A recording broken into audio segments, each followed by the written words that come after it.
보이지 않는 것이니 보이는 것은 잠깐이요 보이지 않는 것은 영원함이라. 아멘.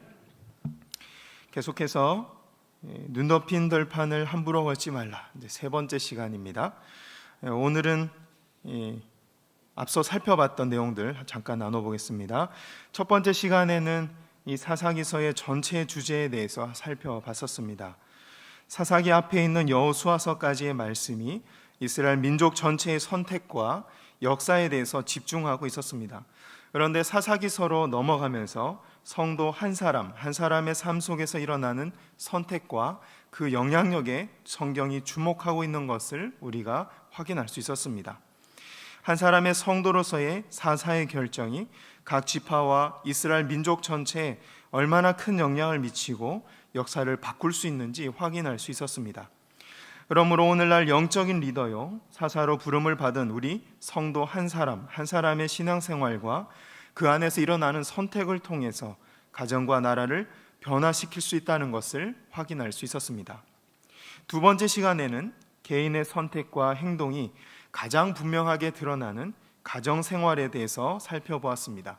특별히 자녀들이 부모가 살아낸 삶을 그대로 담게 된다는 부분에 대해서 함께 나누어 보았습니다. 자녀가 부모를 닮아가는 과정에서 부모의 좋은 부분뿐만 아니라 연약한 부분까지 물려받고 상처도 받게 된다는 것을 살펴봤습니다. 눈 덮인 들판처럼 하얀 자녀들 마음속에 좋은 것, 예쁜 것만 남겨주고 싶은데 그게 부모 마음대로 되지가 않는 거죠. 바로 그때 부모에게 필요한 것은 겸손하게 자신의 한계와 연약함을 인정하는 것이었습니다. 하나님 앞에서 자신의 한계를 인정할 때 오히려 긍휼히 여김을 받고 복음이 주는 자유를 맛볼 수 있었습니다.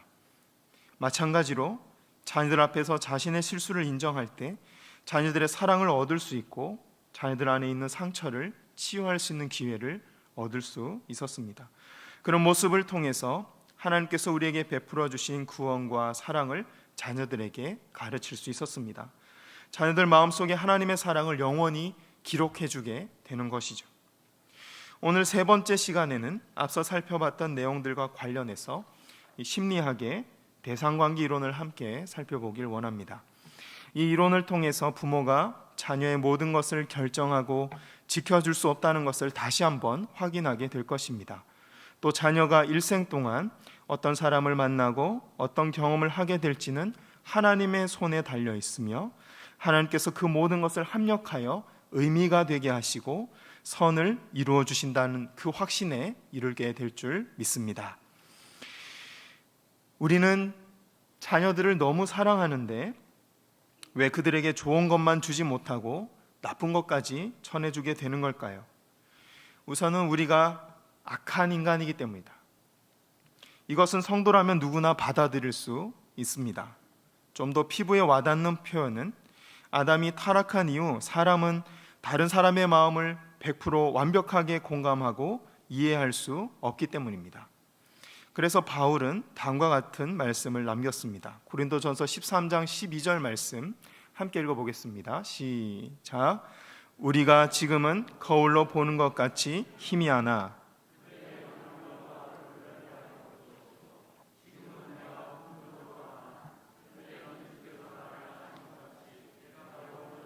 알리라. 아멘.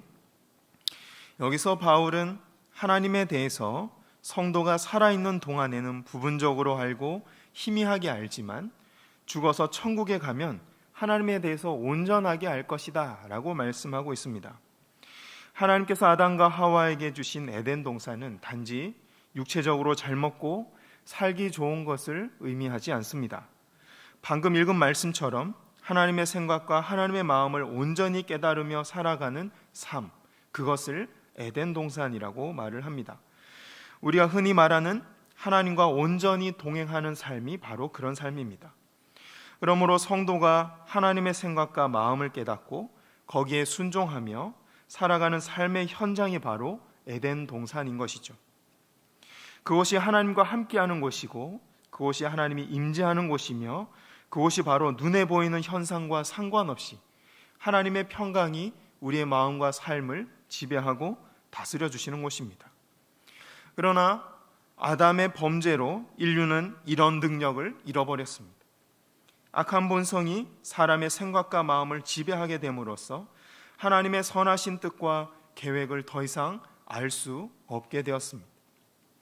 다만 예수님을 영접하고 성령을 받은 사람은 말씀과 성령님의 인도하심을 따라서 희미하게나마 하나님에 대해서 알 수 있게 된 것이죠. 그렇다고 해서 우리의 구원을 걱정하거나 의심하실 필요는 없습니다. 성경이 하나님의 생각과 성품과 앞으로의 계획에 대해서 분명히 말씀하고 있기 때문입니다. 또 성령께서 말씀을 깨닫게 하시고 말씀이 믿어지게 하시며 말씀에 순종할 수 있는 능력을 우리에게 주시기 때문입니다. 우리가 살아있는 동안에는 우리의 죄 때문에 하나님을 온전히 알 수는 없을 것입니다. 하지만 우리 손에 있는 말씀과 우리 안에 계시는 성령님의 인도하심을 통해서 우리가 구원받기에 충분할 만큼 하나님에 대해서 가르쳐 주실 것입니다. 그렇다고 해서 모든 문제가 해결된 것은 아닙니다. 우리가 살아가는 동안에 하나님뿐만 아니라 다른 사람들에 대해서도 온전히 이해하고 공감하기 어렵다는 문제가 남아있기 때문이죠. 그래서 곳곳에 전쟁이 일어나고 처처에 분쟁이 일어나고 수많은 사람들이 서로에게 상처를 주며 살아가고 있는 것이죠. 이 자리에 모인 남성분들이 여성들의 마음을 얼마나 잘 이해하고 공감하시는지 문제를 내보도록 하겠습니다. 벌써부터 긴장하고 계신데 특히 아내와 함께 앉아 계신 분들 앞으로 일주일 동안 어떤 반찬이 나올지 결정될 줄 압니다. 주관식 문제입니다. 남편과 아내가 함께 백화점에 갔습니다. 아내가 열심히 원피스를 골랐습니다.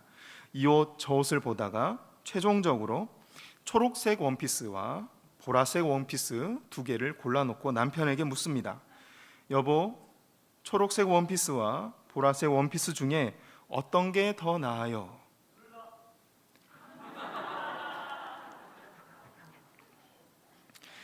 계속 이어가 보겠습니다. 이때 남편이 해야 할 적절한 대답은 무엇일까요? 둘 다라는 말이 먼저 나왔기 때문에 보기를 드려보겠습니다. 1번 초록색이 낫다고 말한다. 2번 보라색이 낫다고 말한다. 3번 둘 다 아무거나 괜찮다고 말한다. 4번 정답 없음.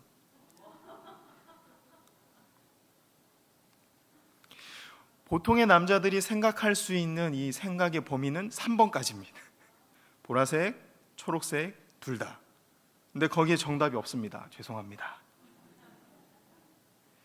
정답은 이거라고 합니다. 여보, 초록색은 어려 보이고 보라색은 날씬해 보여. 도대체 이 정답을 맞출 수 있는 남자가 있을까요? 여성분들에게 단호하게 말씀드립니다. 이 문제의 정답을 맞출 수 있는 남자는 거의 없습니다. 만약에 정답을 맞추는 남자가 있다면 아마도 바람둥이거나 사기꾼일 확률이 높습니다. 부디 남자들을 긍휼히 여겨주시기 바랍니다. 이 문제에서 아내가 남편에게 정말로 듣기 원했던 대답은 당신은 무얼 입어도 내 눈에 너무 예뻐 보여요. 내 눈에 당신은 여전히 아름답고 사랑스러운 존재예요 라는 마음이 담긴 그 어떤 말을 원했던 것이죠.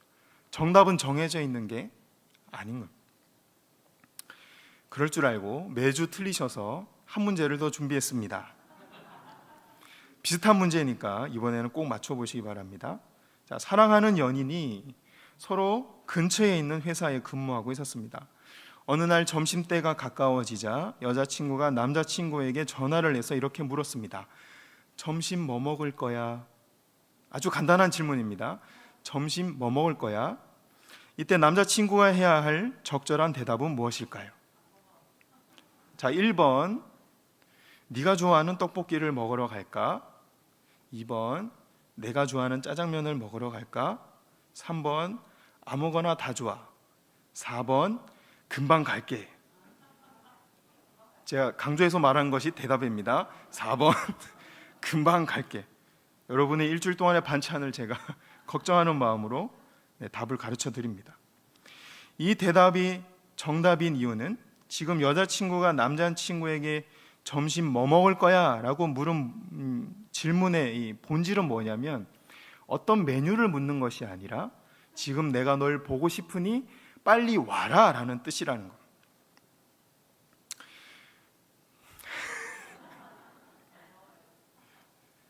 저는 두 번째 질문 이 문제와 같은 실제 상황에 놓인 적이 있었습니다. 큰 어려움을 당했었습니다.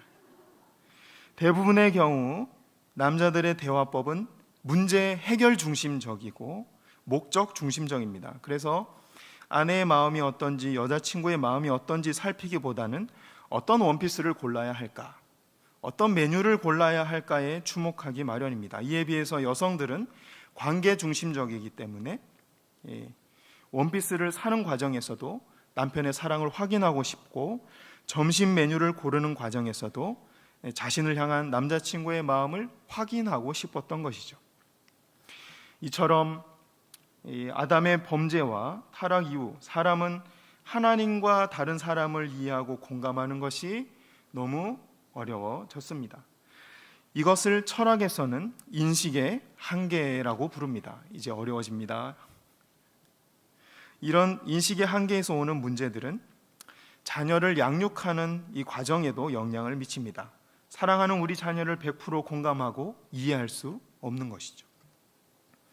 자녀들의 생각과 마음이 우리의 눈에 보이기라도 한다면 이건 아닌 것 같아, 그건 좋은 것 같아 라고 어느 정도 조언을 해줄 수 있을 텐데 생각이 눈에 보이지가 않습니다. 마음도 눈에 보이지가 않죠.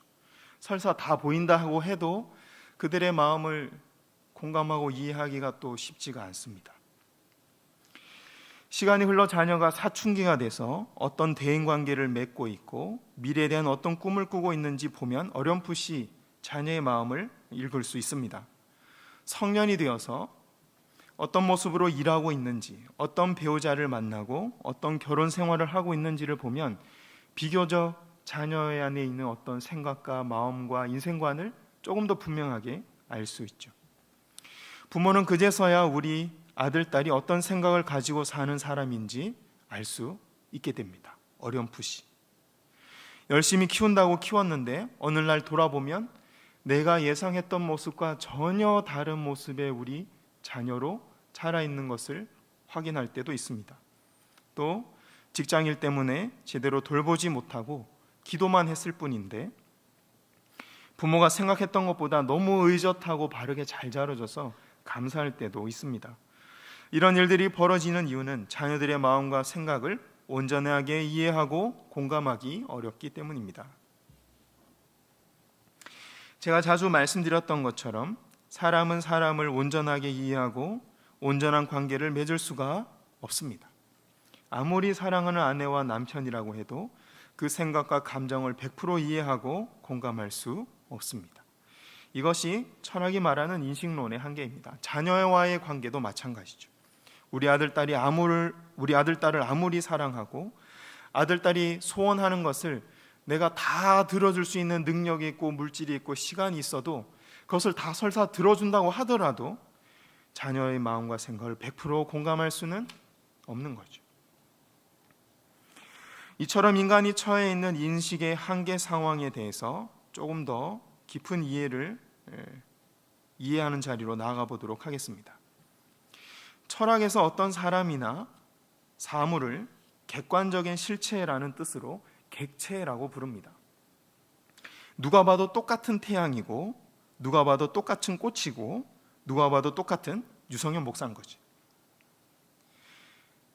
이에 비해서 철학이 말하는 주체라는 단어는 자기 주도성을 가지고 자기 방식대로 객체를 해석하고 이해하는 존재를 말합니다. 쉽게 말해서 모든 인간이 다 주체인 거죠.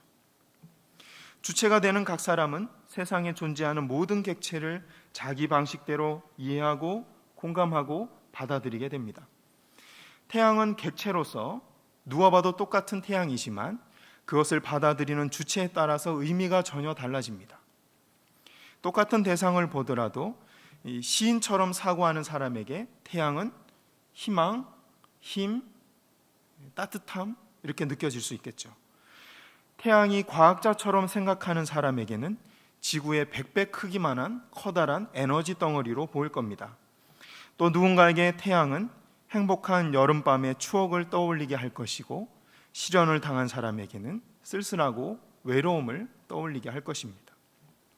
사람에 대해서도 마찬가지입니다. 이 객체로서의 유성현 목사는 똑같은 사람인데 그걸 받아들이는 여러분들, 주체에 따라서 해석이 달라지는 것이죠. 누군가에게 유성현 목사는 위로가 되겠지만 누군가에게 유성현 목사는 나를 힘들게 하는 사람이 될 수 있는 겁니다. 이처럼 똑같은 객체, 똑같은 대상이라고 하더라도 그것을 받아들이는 주체에 따라서 느낌과 의미가 달라집니다. 이해하셨죠?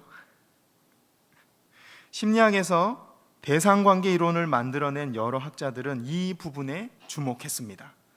주체가 주체를, 사람이 사람을 온전하게 이해하고 공감할 수 없다라는 이 인식의 한계, 그리고 각자 나름대로 객체를 이해할 뿐이다, 서로 다르게 한 대상을 이해한다, 여기에 주목했습니다. 대상관계 이론에서 말하는 대상이란 우리가 심리적으로 관계를 맺는 모든 대상을 대상이라고 합니다. 관계를 맺는 모든 대상. 그런데 이 대상은 사람뿐만 아니라 좀 전에 말했듯이 태양, 꽃, 사물, 어떤 장소, 음식, 모든 것이 여기에 포함됩니다.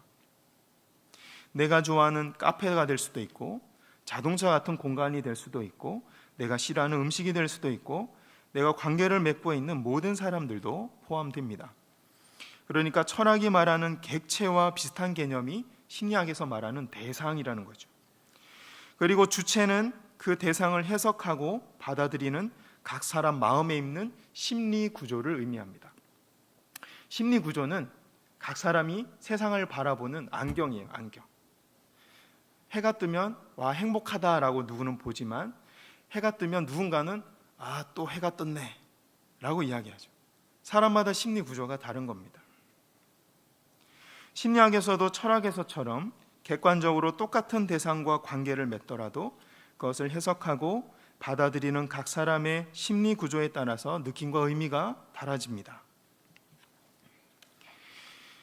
그래서 대상관계 이론에서 내가 어떤 대상과 관계를 맺는다라는 개념은 실제로 존재하는 외부 대상과 관계를 맺는 것이 아니라 내가 이해한 만큼 내 마음 속에서만 그 대상과 관계를 맺는 거예요. 제가 우리 딸과 관계를 하지만 아까 말씀드렸다시피 100% 저는 저희 딸을 이해할 수가 없습니다. 제가 우리 딸을 이해한 만큼, 내 마음 속에 우리 딸에 대한 이미지, 이해한 만큼, 가지고 있는 만큼만 제가 우리 딸과 관계를 할 수 있는 거죠. 실제 딸은 저기 있지만 제 마음속에서 심리 구조 안에서 관계를 하는 겁니다. 예를 들어 대한민국 국민 모두가 똑같이 문재인 대통령을 알고 계실 겁니다. 그런데 이 문재인 대통령님에 대한 평가나 해석, 감정은 모두가 다릅니다. 국민 모두가 각각의 주체로서 객체인 똑같은 문재인 대통령과 관계를 맺지만 그 문재인 대통령에 대한 느낌이나 해석은 달라지는 거죠. 누군가에게는 참 감사한 분이고 누군가에게는 증오의 대상이 될 수 있습니다. 또 생각해 보면 우리는 문재인 대통령을 만난 적이 없어요. 실제 그 대상과 관계한 적이 없습니다. 그냥 저희 마음속에서만 일어나는 일이에요. 이처럼 대상관계 이론은 우리 마음속에서 우리가 기억하고 있는 사람과 관계를 맺는 것을 이 대상관계라고 합니다. 그래서 돌아가신 우리 어머니나 아버지나 어른들과도 관계를 할 수 있는 거죠. 마음속에서. 우리가 살아가다 보면 만나게 되는 수많은 사람들이 우리 마음속에 대상관계로, 그 대상으로 들어가 있습니다. 그 대상들과의 관계 속에서 기쁨을 느끼거나 성취감을 느낄 수도 있고, 또한 실패나 쓰라린 상처를 받을 수도 있습니다. 그리고 그러한 경험들이 모여서 세상을 바라보는 관점이 되고 인생관이 되고, 또한 그것이 하나님 살아계신다는 믿음에 이르게 할 수도 있고, 하나님에게 등을 돌리고 내가 신인 것처럼 살아가게 만드는 인생관이 될 수도 있는 겁니다.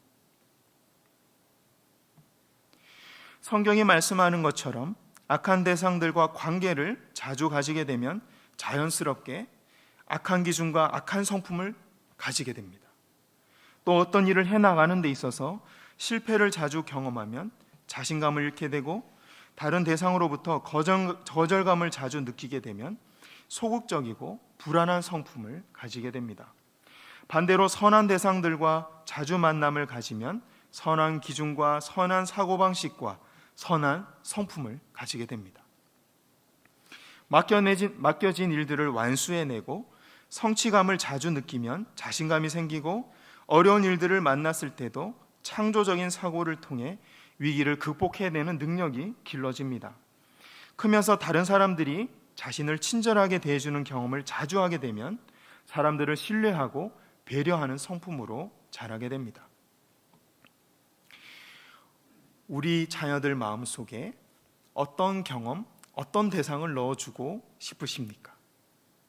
당연히 부모라면 아이에게 무조건 좋은 사람만 만나고 좋은 경험만 하도록 해주고 싶겠죠. 그래서 우리 자녀들 심리 구조 안에는 좋은 대상과 좋은 관계 경험만 쌓이기를 바랄 겁니다. 그러나 거절을 안 당해보면 사람이 교만해져요. 약자들을 공감하고 배려해 줄 수가 없습니다. 성공만 하고 실패를 전혀 경험하지 못하면 인생이 계획대로 안 될 때 인내하고 극복해낼 만한 힘을 기를 수가 없습니다. 어릴 때 적절한 실패와 좌절을 경험하지 못하면 성인이 되어서 필연적으로 겪게 될 실패와 좌절의 때에 불안에 쫓기고 분노하고 폭력을 휘두르는 사람이 되고 말 것입니다. 나중에 시편 131편을 통해서 함께 살펴보게 될 이 심리 발달 단계 중에 분리개별화라는 단계가 있습니다. 분리개별화. 이 심리 발달 이론에 의하면 유아가 분리와 거절과 실패를 경험함으로써 세상이 마음대로 안 되는 거구나, 원래.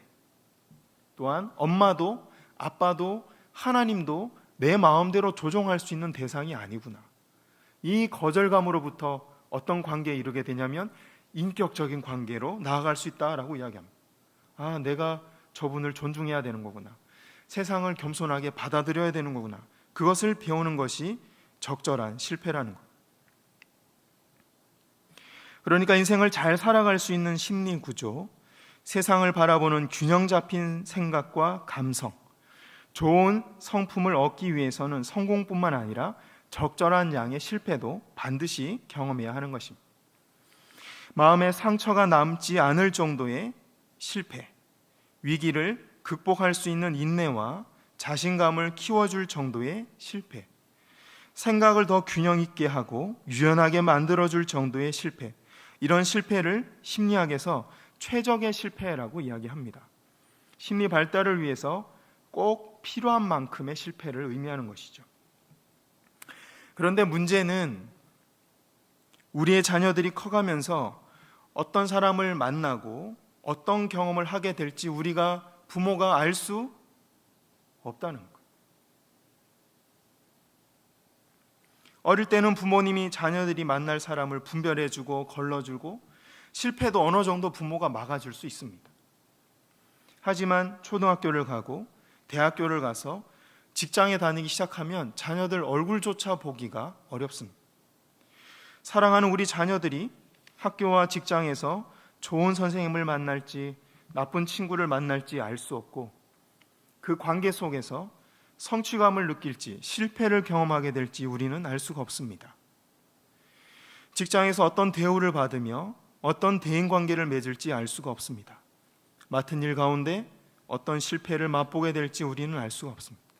마음에 상처가 남지 않고 오히려 심리 구조를 더 튼튼하게 만들 수 있을 정도의 적절한 실패를 경험할지 아니면 인생에서 좌절을 맛보고 다시 회복할 수 없을 정도로 마음에 큰 상처를 입을지 우리는 알 수가 없습니다. 그 결과 우리 자녀들의 심리 구조 속에 어떤 대상이 어떤 느낌으로 남게 될지 알 수가 없습니다. 우리 자녀들이 어떤 기준으로 세상을 바라보게 될지, 우리 자녀들이 어떤 성품으로 자라게 될지 부모가 결정해 줄 수가 없습니다. 그래서 바울은 다음과 같이 고백합니다. 나의 나 된 것은 하나님의 은혜로다.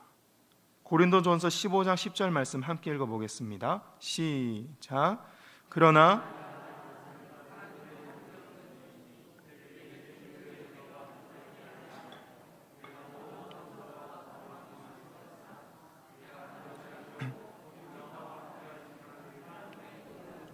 아멘. 사도 바울은 유대교 명문 가문에서 태어났습니다. 또 학자의 길을 걸으며 학문적으로 뛰어난 사람이 되었습니다. 하지만 유대교 율법주의에 사로잡힌 사람들과 관계 속에서 자라났습니다. 그래서 하나님을 믿고 섬겼지만 잘못된 방법으로 하나님을 예배했고 예수님을 배척했고 그리스도인들을 핍박하는 사람이 되고 말았습니다. 그러나 예수님의 은혜로 극적으로 회심하게 됩니다. 복음의 은혜가 무엇인지, 그 속에 담긴 하나님의 사랑이 무엇인지 알게 되었습니다. 그 결과 이후로는 많은 고난 중에도 사랑을 잃지 않고 복음을 놓지 않는 믿음의 사람이 될 수 있었습니다. 바울은 자신의 삶을 뒤돌아보며 이 모든 관계 경험과 모든 성공에 대한 경험과 모든 실패에 대한 경험이 하나님의 손이 달려 있었다는 것을 깨닫게 됩니다. 그리고 그런 경험들이 모여 바울 자신 안에 예수 그리스도를 믿는 믿음이 생겼고 복음을 위해 사는 사도가 될 수 있다는 것을 깨닫게 되었습니다. 아, 내 힘으로 된 것이 아니구나. 내 힘으로 된 것이 아니구나. 내가 생각하는 기준, 나의 마음 씀씀이, 나의 지식, 나의 진취적인 성향, 나의 소극적인 성향, 이 모든 것들 하나하나가 다 하나님이 주신 거구나 라는 것을 깨닫게 되었습니다. 나의 나 된 것은 하나님의 은혜로다. 그러자 주변에 다른 사람들이 보이기 시작합니다. 다른 사람들이 각자의 개성을 가지게 된 것도 하나님의 섭리 안에 있는 것이구나. 그래서 함부로 내가 판단하고 정죄할 일이 아니구나. 이 깨달음을 얻은 사도 바울은 로마인으로서의 신분이나 가말리엘 가문의 학벌이나 재벌 2세로서의 풍요로움을 자랑하지 않게 되었습니다. 복음을 자랑하고 은혜에 감사하는 사람이 되었습니다. 하나님과 사람 앞에 겸손한 사람으로 살아갈 수 있게 되었습니다. 우리 자녀들도 마찬가지입니다. 살아가다 보면 우리 자녀들 마음속에 남게 될 좋은 대상을 만나기도 하고 나쁜 대상을 만나게 될 때도 있을 것입니다. 부모의 마음은 애가 타겠죠. 그러나 부모의 선택과 결정을 넘어서는 일입니다. 이것은 부모가 할 수 있는 일이 아니죠. 그런데 그런 만남과 경험들이 모여서 우리 자녀들이 삶을 대하는 기준이 되고 삶을 바라보는 관점이 됩니다. 부드러운 성품을 가진 사람이 될 수도 있고 책임감을 가진 사람이 될 수도 있고 무자비하고 절제심이 부족한 성품이 될 수도 있습니다. 베드로처럼 추진력이 있지만 감정적이고 계획성이 부족한 사람이 될 수도 있습니다. 디모데처럼 소심하지만 신중한 사람이 될 수도 있습니다. 우리 자녀들이 어떤 사람으로 커갈지는 오직 하나님의 손에 달려 있는 것입니다. 그럼 이제 우리 부모는 자녀를 어떻게 바라봐야 할까요? 어떤 관점으로 자녀를 바라봐야 불안에 쫓겨서 다그치지 않고 평안을 유지할 수 있을까요? 우리 자라나는 자녀들은 자기 자신과 미래를 바라보며 어떻게 불안을 이겨내고 소망 가운데 신앙생활에 나갈 수 있을까요? 여러분, 된장찌개 좋아하십니까? 뜬금없이 된장찌개 좋아하십니까? 된장찌개 안에는 수많은 재료들이 들어갑니다. 너무 좋아하시네. 그렇게 좋아하실 줄 몰랐습니다. 된장찌개를. 된장, 고추장, 청양고추, 감자, 무, 호박, 소고기, 애호박, 두부. 그런데 여러분, 그 재료들이 어디서 왔는지 아세요? 청양고추가 어디서 왔는지, 소고기를 먹긴 먹는데 그 소를 누가 키웠는지, 두부는 누가 눌렀는지, 된장은 어느 집 할머니가 띄웠는지 알고 된장을 드십니까? 우린 된장찌개 한 그릇도 다 이해할 수가 없습니다. 그것이 어떻게 화학적인 반응을 하는지, 영양 성분이 무엇인지 우린 다 이해할 수 없습니다. 그런데 우리는 된장찌개를 맛있게 먹을 수 있습니다. 이것이 은혜인 줄 압니다. 이것이 은혜인 줄 압니다.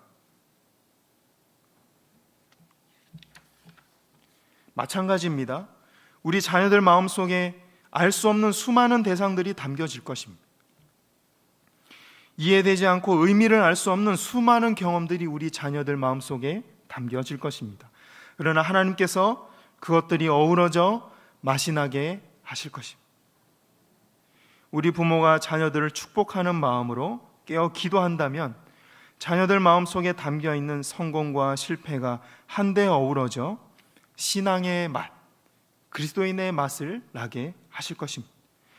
부모가 자신의 생각과 고집으로 자녀를 올가매지만 않는다면, 하나님께 온전히 맡겨드리고 자유하다면 하나님께서 손수 우리 자녀들을 길러 주실 것입니다. 우리 자녀들 마음속에 있는 수많은 대상들과 그 경험들이 한데 어우러져 하나님을 알게 하실 것입니다. 세상을 이길 믿음이 되게 하실 것입니다. 우리 모두의 가정과 자녀들 위해 이런 은혜가 가득하기를 소원합니다. 이 시간 함께 찬양하겠습니다. 기대라는 찬양입니다. 하나님께서 우리 자녀들과 우리 각자의 삶을 만나게 하시고 어우러지게 하실 줄 믿고 믿음으로 함께 찬양하시겠습니다.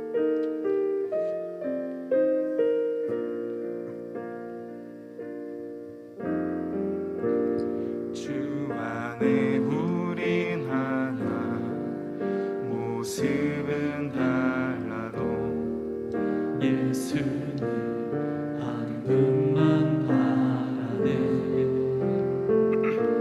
사랑과 선행으로 서로를 격려해 따스함으로 보듬어 가리. 주님 우리 안에, 주님 우리 안에 함께 하시니 형제자매의 기쁨과 슬픔 느끼네. 내 안에 있는 주님 모습 보네. 그분 기뻐하시네.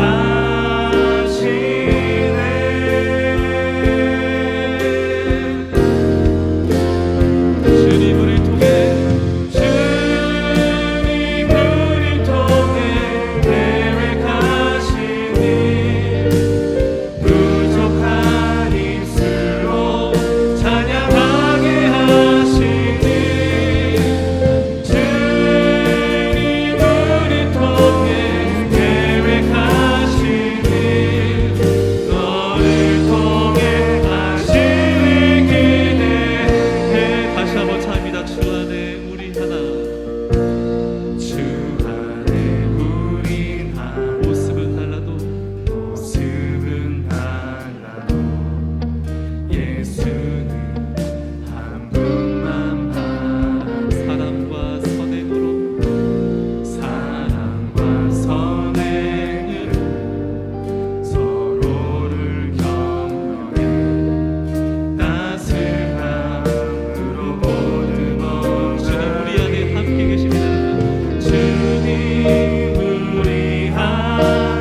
붙들고 함께 기도하기를 원합니다.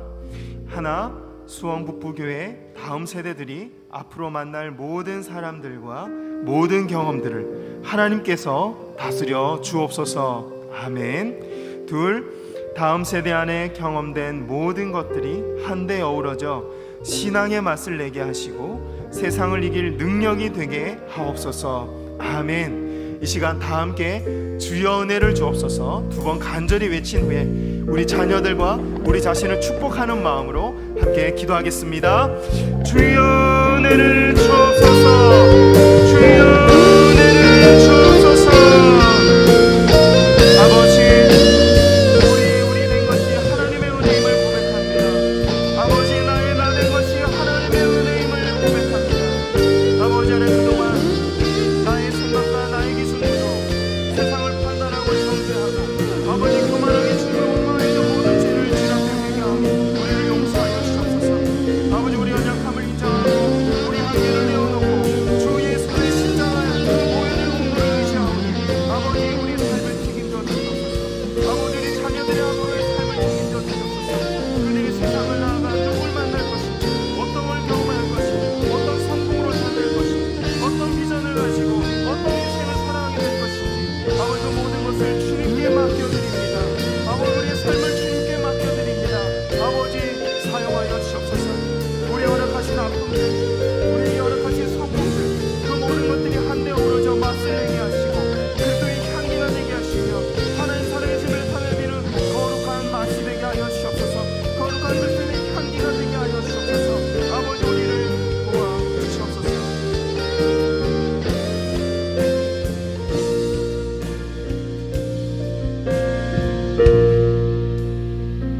하나님, 나의 나 된 것이 하나님의 은혜임을 다시 한번 깨닫습니다.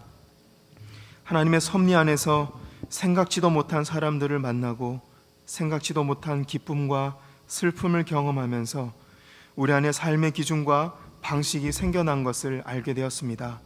나의 모든 것이 다 하나님의 것임을 고백합니다.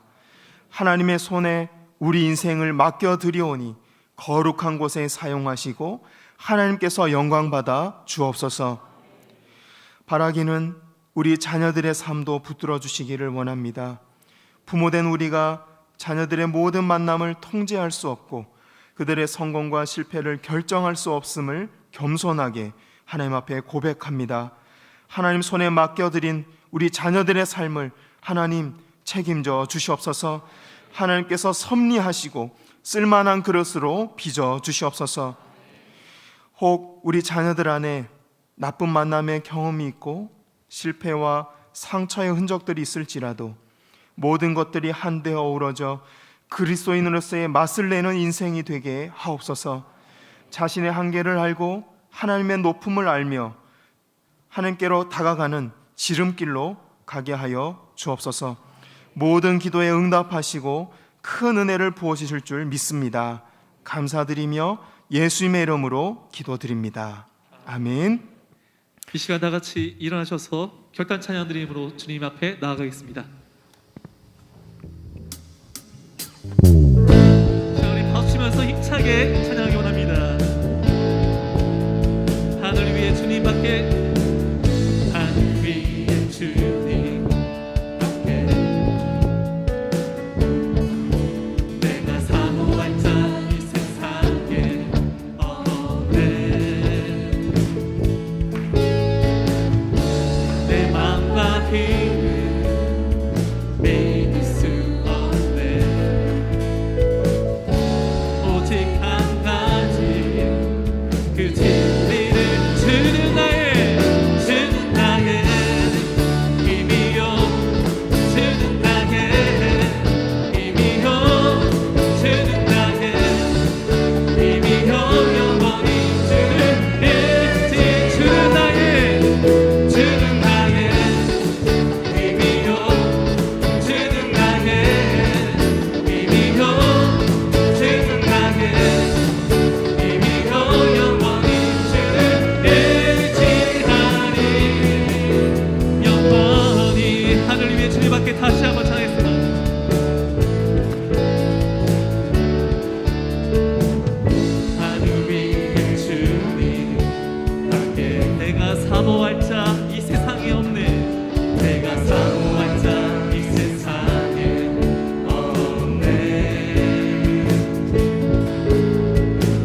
마지막으로 힘차게 주는 나의 할렐루야 힘이여 아멘 주는 나의 힘이여 주는 나의 힘이여 영원히 주는 의지하리 마지막으로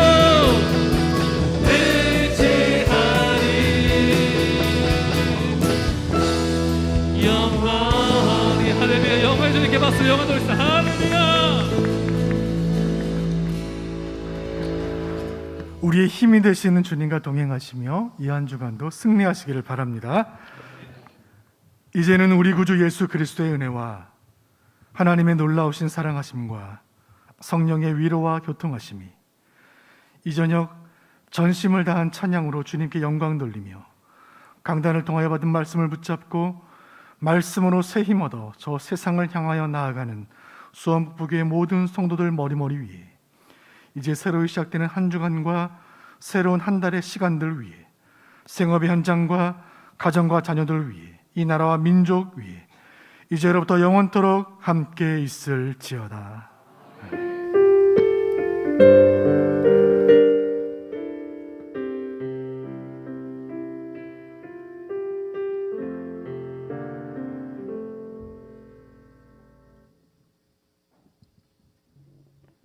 들어.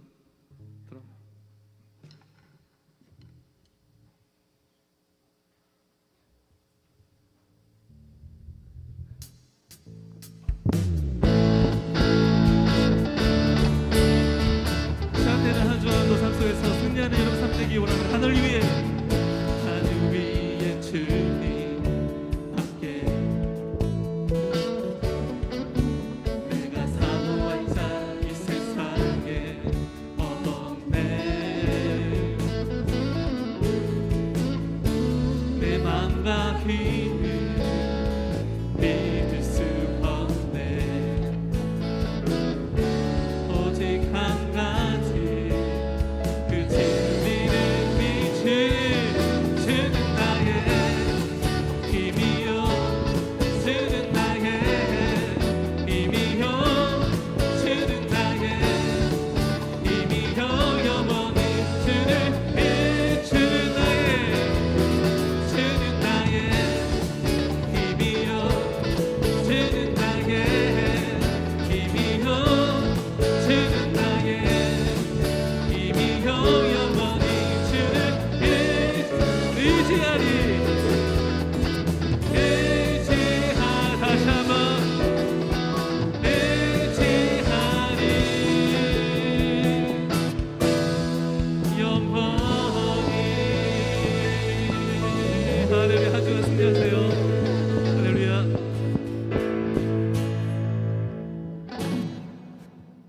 오늘 너무들 힘들게 다리들 오늘